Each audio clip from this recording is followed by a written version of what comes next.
شب قدر کی رات ہم کون سی عبادت کریں؟ شب قدر کی رات ہمیں کون سا عمل کرنا چاہیے؟ شب قدر کی رات کوئی ایسا عمل، کوئی ایسا ورد، ایسی دعا جو صحیح احادیث سے ثابت ہو اور حضور اکرم صلی اللہ علیہ وسلم نے وہ ارشاد فرمایا ہو، وہ دعا ہمیں سکھائی ہو، ہمیں سمجھائی ہو، کیا کوئی ایسی دعا ہے؟ اور شب قدر کی رات کون سی ہوتی ہے رمضان المبارک کی راتوں میں؟ بہت ہی اہم سوال ہیں۔ پہلی بات تو یہ بات اپنے ذہن میں بٹھا لیں میرے بھائیوں، میرے دوستوں، مجھے سننے والے سارے حضرات، یاد رکھنا شب قدر کی تعیین نہیں ہے، شب قدر کی تعیین نہیں ہے۔ کیوں؟ اس کی کیا وجہ؟ یہ میں بتاؤں گا آپ کو۔ پہلے اس بات کو سمجھ لیں، بہت سے مولوی، بہت سے حضرات شب قدر کی تعیین نہیں ہے۔ حضرات بیانات میں یوں کہتے رہتے ہیں کہ فلاں رات فلاں رات فلاں رات۔ یاد رکھنا بھائی، صحیح حدیث سے اس کی کوئی تعیین ہے ہی نہیں۔ شب قدر کے بارے میں حضور اکرم صلی اللہ علیہ وسلم کا ارشاد، ان کی محبوب ترین زوجہ میری اور آپ کی ماں طیبہ طاہرہ صدیقہ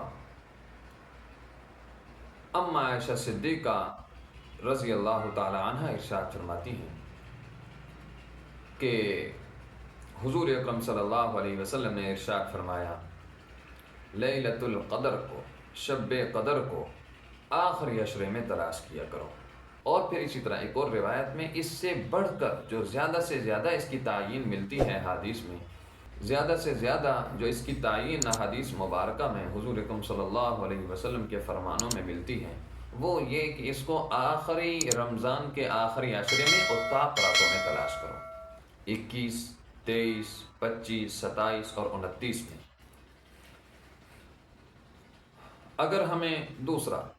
اگر ہمیں شب قدر مل جائے، شب قدر کی رات اگر ہمیں مل جائے، اللہ والے ایسے ہوتے ہیں اور گزرے بھی ہیں، صحابہ اکرام میں بہت سے ایسے لوگ اللہ کے محبوب بندے گزرے ہیں جن کو علم ہو جاتا کہ آج کی رات شب قدر کی ہے۔ اس لیے اکابرین صحابہ اکرام کے مختلف اقوال ملتے ہیں کہ بعض فرماتے ہیں کہ 21 کی رات ہے، بعض فرماتے ہیں کہ 23 کی ہے، بعض 25 اور بعض 27 کا قول بھی فرماتے ہیں، کرتے ہیں۔ تو اگر ہمیں شب قدر کی رات مل جائے تو کون سی عبادت کریں؟ تو یاد رکھنا ام عائشہ صدیقہ رضی اللہ تعالی عنہ ہی ارشاد فرماتی ہیں، حضور اکرم صلی اللہ علیہ وسلم سے میں نے پوچھا، دریافت کیا، یا رسول اللہ، اے میرے محبوب، اگر مجھے شب قدر مل جائے، قدر کی رات مل جائے تو میں کون سی عبادت کروں؟ حضور اکرم صلی اللہ علیہ وسلم نے ارشاد فرمایا، اے عائشہ، اگر تجھے لیلۃ القدر کی رات مل جائے تو اس دعا کو پڑھا کر۔ میرے ساتھ آپ بھی اس دعا کو یاد کر لیں۔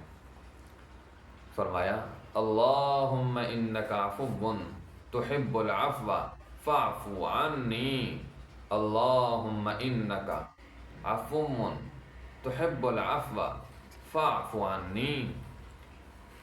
اس کا ترجمہ آپ سن کے آپ بھی حیران ہو جائیں گے کہ حضور نے ایسی پیاری دعا ہمیں سکھا دی کہ جس کے قبول ہونے میں کوئی شک نہیں ہے۔ اللہم انک عفو، اے اللہ بے شک تو بہت زیادہ بخشنے والا ہے، تحب العفو، صرف بخشنے والا ہی نہیں ہے بلکہ تو بخشش کو پسند کرتا ہے۔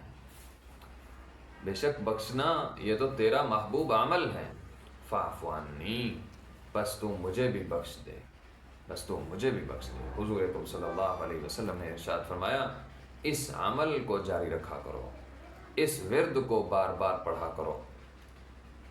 باقی اس رات میں کوئی عمل، نفل، جماعت، اس طرح کا کوئی عمل اجتماعی طور پر تعیین کے ساتھ بھی ثابت نہیں ہے۔ حضور اکرم صلی اللہ علیہ وسلم کی کسی حدیث میں یہ نہیں ہے کہ آپ یہ عمل لازمی طور پر کیا کریں، اس عمل کو آپ کیا کریں شب قدر کی رات میں، ایسا کچھ بھی نہیں۔ ہاں یہ دعائیں ملتی ہیں، باقی ہم کیا عمل کریں؟ پہلی تو یہ بات ہے، اس دعا کو بار بار پڑھا کرو، اللہم انک عفو تحب العفو فاعف عنی۔